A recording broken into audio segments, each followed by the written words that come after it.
Good morning বন্ধু বান্ধৱীসকল, আপোনালোক সকলোকে অসমীয়া ডেইলি ৰাশিফল চেনেললৈ স্বাগতম জনাইছোঁ।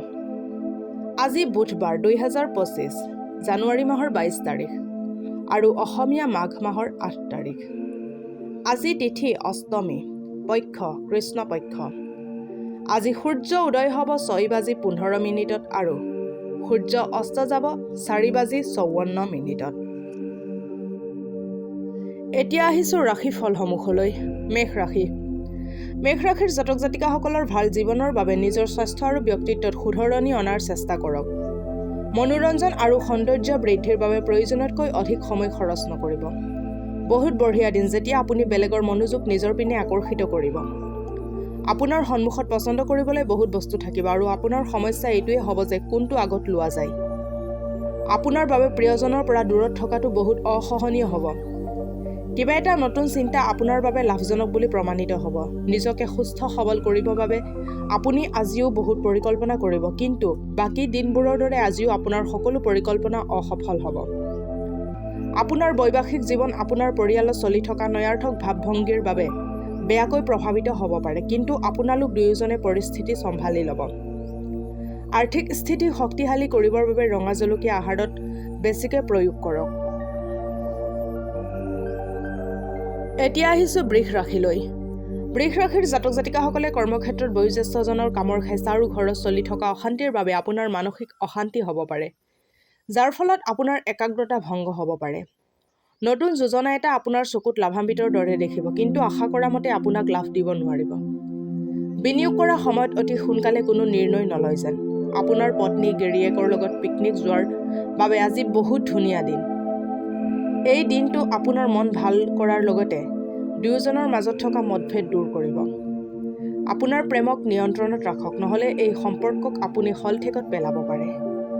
আজি আপোনাৰ লাভ হ'ব পাৰে যদিহে আপুনি একাগ্ৰতাৰে নিজৰ চিন্তাধাৰাসমূহ প্ৰকাশ কৰিব পাৰে আৰু কামত এক উৎসাহৰ নিদৰ্শন দিব পাৰে।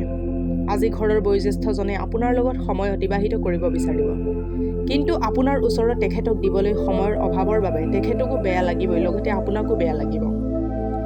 বৈবাহিক জীৱনত কঠিন সময় গুচি যোৱাৰ পিছত আপুনি আজি অলপ শান্তি অনুভৱ কৰিব। অনন্তমূলৰ শিপা ৰঙা কাপোৰত বান্ধি নিজৰ ওচৰত ৰাখিলে আপোনাৰ আৰ্থিক স্থিতি শক্তিশালী হ'ব। এতিয়া আহিছোঁ মিথুন ৰাশিলৈ। মিথুন ৰাশিৰ জাতক জাতিকাসকলৰ মানসিক স্বাস্থ্যৰ ওপৰত ধ্যান দিয়ক, যি আধ্যাত্মিক জীৱনৰ বাবে আৱশ্যক হয়। মস্তিষ্ক জীৱনৰ দুৱাৰ, কাৰণ সকলো গতিবিধি ইয়াৰ মাধ্যমেৰে আহে। ইয়াৰ দ্বাৰাই মানুহৰ জীৱনৰ সমস্যাসমূহ দূৰ কৰিব পাৰে আৰু ইয়ে শুদ্ধ চিন্তাধাৰা দি মানুহক আলোকিত কৰিব পাৰে। অতিৰিক্ত আয়ৰ বাবে নিজৰ কলাত্মক বিচাৰ বুদ্ধিৰ সহায় লওক। শিশুসমূহে আপোনাৰ উপলব্ধিত গৰ্ব অনুভৱ কৰাব। অলপ ভালকৈ তথা সাৱধানেৰে, কাৰণ আপোনাৰ প্ৰিয়জনে আপোনাক অধিক প্ৰশংসাৰে নিয়ন্ত্ৰণ কৰিবলৈ চেষ্টা কৰিব। অফিচৰ দিশে চালে আজি আপোনাৰ দিন ভাল যাব। আপোনালোকৰ মাজত কিছুমান লোকে আজি দীঘলীয়া যাত্ৰা কৰিব লগা হ'ব পাৰে, যি বহুত ভাগৰ লগাই দিব পাৰে, কিন্তু লগতে আপোনাৰ বাবে বহুত লাভদায়ক বুলিও প্ৰমাণিত হ'ব। যদি আপুনি চেষ্টা কৰে তেন্তে আপুনি নিজৰ জীৱনলগৰীৰ লগত নিজৰ জীৱনৰ সকলোতকৈ ভাল সময় অতিবাহিত কৰিব পাৰে। যদিহে কৰ্মজীৱনত উন্নতি কৰিবৰ মন আছে তেন্তে কদাপিও আইনী কাম কাৰ্যত মিছা সাক্ষী নিদিব। এতিয়া আহিছোঁ কৰ্কট ৰাশিলৈ। কৰ্কট ৰাশিৰ জাতক জাতিকাসকলৰ মন বেয়া হোৱাৰ বাবে নিজৰ পাৰিবাৰিক জীৱনত কণ্ডলৰ সৃষ্টি নকৰিব। ইয়াৰ পৰা বাচিবলৈ চেষ্টা কৰক, নহ'লে পিছত পৰিতাপ কৰিব লগা হ'ব পাৰে। কিছুমান বিশেষ লোকে যিকোনো যোজনাত পইচা নিৱেশ কৰাৰ বাবে তৈয়াৰ থাকে, য'ত সম্ভাৱনা দেখা যায় আৰু য'ত প্ৰাধান্য আছে। সন্ধিয়া সময়ত বন্ধুৰ লগত অতিবাহিত কৰা সময় ৰোমাঞ্চকৰ হ'ব আৰু লগতে অৱসৰ সময় একেলগে কটোৱাৰ পৰিকল্পনাৰ যোজনাও কৰাটো চিন্তা চৰ্চা হ'ব। আজি কাৰোবাৰ লগত আপোনাৰ চাৰি চকুৰ মিলন হ'ব পাৰে। কাম কাজৰ দিশত আপুনি সকলোৰে মৰম আৰু সহযোগ পাব পাৰে। মানুহৰ লগত কথা পাতোতে আজি আপোনাৰ বহুমূল্য সময় বৰবাদ হৈ যাব। আপুনি এনেকুৱা কৰাৰ পৰা আঁতৰি থাকিব। জীৱনৰ সকলোতকৈ জটিল সময়ত আপোনাৰ জীৱনলগৰী আপোনাক পূৰ্ণ সহযোগ আগবঢ়াব। সৰিয়হৰ তেলত নিজৰ চেহেৰা চাই দান কৰিলে স্বাস্থ্যৰ পক্ষে খুবেই ভাল। এতিয়া আহিছোঁ সিংহ ৰাশিলৈ। সিংহ ৰাশিৰ জাতক জাতিকাসকল যদি সম্ভৱ হয় তেন্তে দীঘল যাত্ৰা কৰাৰ পৰা বিৰত থাকক, কাৰণ দূৰণিবতীয়া যাত্ৰাৰ বাবে আপুনি বহুত দুৰ্বল আৰু এনে কৰিলে আপুনি আৰু অধিক দুৰ্বল হৈ পৰিব। আজি আপোনাৰ কোনোবা পুৰণি বন্ধুৱে ব্যৱসায়ত লাভান্বিত হোৱাৰ কিছুমান উপদেশ আপোনাক দিব পাৰে আৰু সেই উপদেশ মানি চলিলে ব্যৱসায়ত আপোনাৰ ধন লাভ নিশ্চিত। সন্ধিয়াৰ সময়খিনি বন্ধুৰ লগত অতিবাহিত কৰিবৰ বাবে আটাইতকৈ ভাল সময়। লগতে অৱসৰৰ দিনকেইটাৰ বাবে কিছু যোজনাও বনিব পাৰে। সুখ আৰু আনন্দৰ বাবে নতুন সম্বন্ধৰ অপেক্ষা কৰক। কামৰ মাজত আপোনাৰ লগত মিলাপ্ৰীতিত বুজি মেলি আৰু ধৈৰ্য ধৰি সাৱধানে হোৱা উচিত। আপোনাৰ অৱসৰ সময় আজি অপ্ৰয়োজনীয় কামত বৰবাদ হৈ যাব পাৰে। আপুনি আপোনাৰ জীৱনলগৰীৰ প্ৰেমৰ প্ৰত্যেকটো পল অনুভৱ কৰিব। ভাল স্বাস্থ্য প্ৰাপ্তিৰ বাবে পায়সৰ সেৱন কৰক। এতিয়া আহিছোঁ কন্যা ৰাশিলৈ।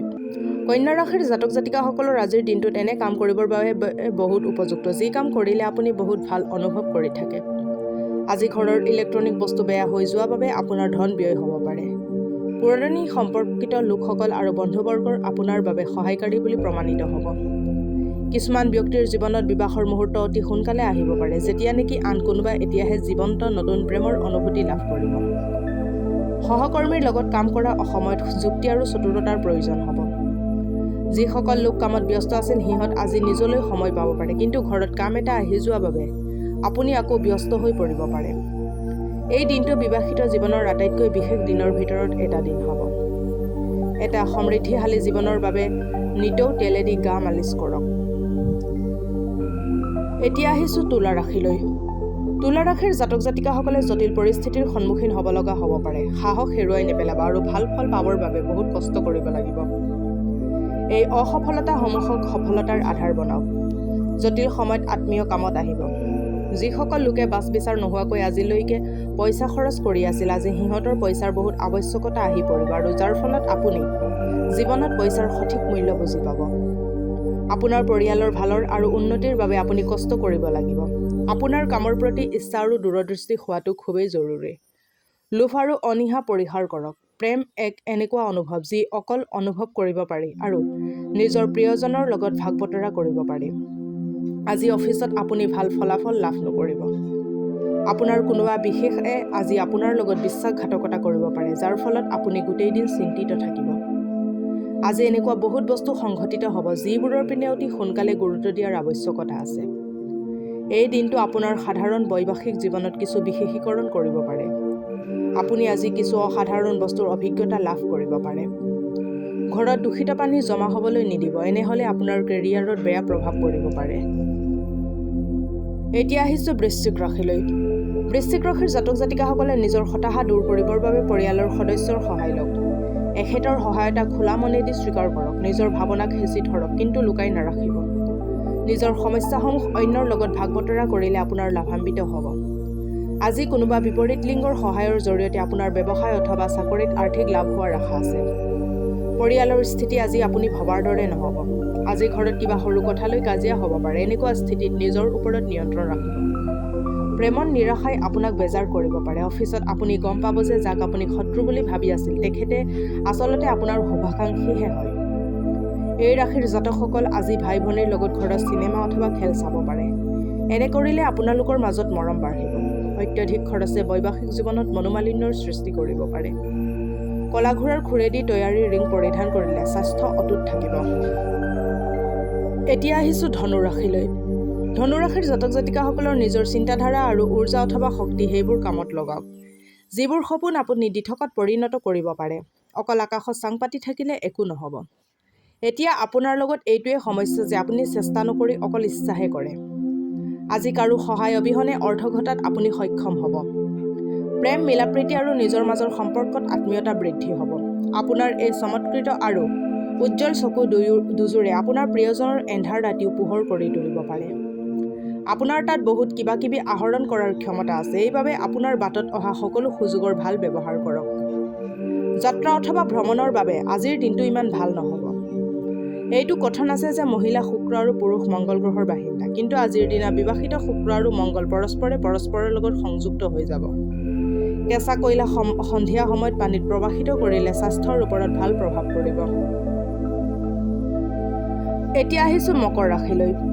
মকৰ ৰাশিৰ জাতক জাতিকাসকলৰ নিজৰ খোৱা বোৱাৰ ওপৰত বিশেষ ধ্যান দিয়ক। বিশেষকৈ মাইগ্ৰেনৰ ভুক্তভোগীসকল সময়ত খোৱা বোৱা কৰিব লাগে, নহ'লে সিহঁতক ব্যৰ্থকৈ ভাৱনাত্মক হতাশাৰ সন্মুখীন হ'ব। আপুনি আজি নিজৰ জীৱনসাথীৰ লগত আলোচনা কৰি ভৱিষ্যতৰ আৰ্থিক যোজনা বনাব পাৰে আৰু আশা কৰা হৈছে যে এই যোজনা সফল হ'ব। ঘৰুৱা কাম-কাজ শেষ কৰাত আপোনাৰ সন্তান আপোনাক সহায়ৰ হাত আগবঢ়াব। অৱসৰ সময়ত সিহঁতক এনেকুৱা কাম কৰিবৰ বাবে উৎসাহিত কৰক। নতুন প্ৰেম সম্বন্ধ হোৱাৰ সম্ভাৱনা অধিক, কিন্তু ব্যক্তিগত আৰু গোপনীয় সূচনা প্ৰকাশ কৰাৰ পৰা বিৰত থাকক। সৃজনাত্মক কামৰ লগত জড়িত মানুহবোৰৰ বাবে আজি এক সফলতাৰে ভৰা দিন হ'ব। বহুদিনৰ পৰা বিচৰা কাম আৰু সন্মান আজিয়ে সিহঁতে পাব। আজি আপোনাৰ ওচৰত মন পচন্দৰ লোকসকলক লগ কৰিবৰ বাবে আৰু নিজৰ মনোকামনাসমূহ পূৰণ কৰিবলৈ পৰ্যাপ্ত সময় আছে। আজি আপুনি নিজৰ বৈবাহিক জীৱন অধিক সুখী কৰাৰ সকলো ধৰণৰ সুযোগ লাভ কৰিব। হনুমান মন্দিৰত গুড় আৰু বুটৰ প্ৰসাদ নিবেদন কৰিলে স্বাস্থ্য ভালে যাব। এতিয়া আহিছোঁ কুম্ভ ৰাশিলৈ। কুম্ভ ৰাশিৰ জাতক জাতিকাসকলক খেলা-ধূলাই আকৰ্ষিত কৰিব আৰু ধ্যান আৰু যোগে আপোনাক লাভান্বিত কৰিব। যিবোৰ মানুহ দীৰ্ঘদিনীয়া অৰ্থ সংকটত ভুগি আছিল, সিহঁতৰ ধন প্ৰাপ্তিৰ সম্ভাৱনা আছে, যাৰ ফলত সিহঁতৰ বহুখিনি অসুবিধা দূৰ হ'ব। জীৱনৰ খলা-বমাত সিহঁতৰ খোজত খোজ মিলাই সহযোগ কৰক। আপোনাৰ পৰিৱৰ্তিত ব্যৱহাৰ সিহঁতৰ বাবে আনন্দৰ কাৰক হৈ উঠিব। যদিও প্ৰেমৰ দিশত নিৰাশা হাতত লাগিব পাৰে, কিন্তু ভাঙি নপৰিব, কাৰণ শেষত গৈ জয় সঁচা প্ৰেমৰে হয়। কৰ্মক্ষেত্ৰত আজি আপোনাৰ প্ৰতিদ্বন্দ্বী আপোনাৰ বিৰুদ্ধে ষড়যন্ত্ৰ কৰিব পাৰে। এইবাবে আজি আপুনি সচেতন হৈ কাম কৰা দৰকাৰ। আজি ঘৰৰ ঘনিষ্ঠজনে আপোনাৰ লগত সময় অতিবাহিত কৰিব বিচাৰিব, কিন্তু আপোনাৰ ওচৰত তেখেতক দিবলৈ সময়ৰ অভাৱৰ বাবে তেখেতকো বেয়া লাগিবই, লগতে আপোনাকো বেয়া লাগিব। আপোনাৰ জীৱনসংগীৰ ফালৰ পৰা লাভ কৰা কোনো বিশেষ উপহাৰে আপোনাৰ দুখিত মনক উৎসাহ যোগোৱাত সময় বহুত সহায় কৰিব। কৰ্মজীৱনত উন্নতি লাভ কৰিবলৈ কপালত বগা চন্দনৰ তিলক লগাওক। এতিয়া আহিছোঁ মীন ৰাশিলৈ। মীন ৰাশিৰ জাতক জাতিকাসকলৰ মানসিক শান্তিৰ বাবে হতাশাৰ কাৰণসমূহ সমাধান কৰক। দীৰ্ঘৱধি নিৱেশৰ পৰা বাচক আৰু নিজৰ বন্ধুৰ লগত বাহিৰত গৈ কিছু সুখৰ মুহূৰ্ত অতিবাহিত কৰক। পৰিয়ালত কোনোবা সদস্যৰ অসুস্থ শৰীৰৰ কাৰণে আপোনালোকৰ ফুৰিব যোৱাৰ পৰিকল্পনাত জটি পৰিব পাৰে। যদি আপুনি আজি নিজৰ অনুভৱ তথা মনৰ ভাৱনাসমূহ প্ৰকাশ কৰে, তেন্তে আপোনাৰ প্ৰেম এক দেৱদূতৰ ৰূপত আপোনাৰ সন্মুখত হাজিৰ হ'ব। নতুন বস্তু এটা শিকাৰ আপোনাৰ এই আগ্ৰহে প্ৰশংসাজনক। সময়ৰ লগত চলাটো আপোনাৰ বাবে খুবেই ভাল, কিন্তু লগতে এইটো কথাও মনত ৰাখিব যে যেতিয়াই আপুনি অৱসৰ সময় পাব নিজৰ ঘনিষ্ঠজনৰ লগত সেই সময় কটাব। যেতিয়া আপুনি জীৱনসংগীৰ লগত ভাৱনাত্মক দিশেদি জড়িত হ'ব, তেতিয়া আত্মীয়তা নিজে নিজে অনুভৱ হ'ব। মটীয়া ৰঙৰ গাই গৰুক ঘেঁহু, বাজৰা আৰু গুড় খোৱালে পাৰিবাৰিক সুখ শান্তি বাহাল থাকিব। আজিলৈ ৰাশিফলৰ ভিডিঅ'সমূহ ইমানেই। যদি ভিডিঅ'বিলাক ভাল লাগে, লাইক কৰিব, কমেণ্ট কৰিব, শ্বেয়াৰ কৰিব আৰু ডেইলি ৰাশিফলৰ ভিডিঅ'সমূহ পাই থাকিবলৈ চেনেলটো ছাবস্ক্ৰাইব কৰি ৰাখিব। ধন্যবাদ।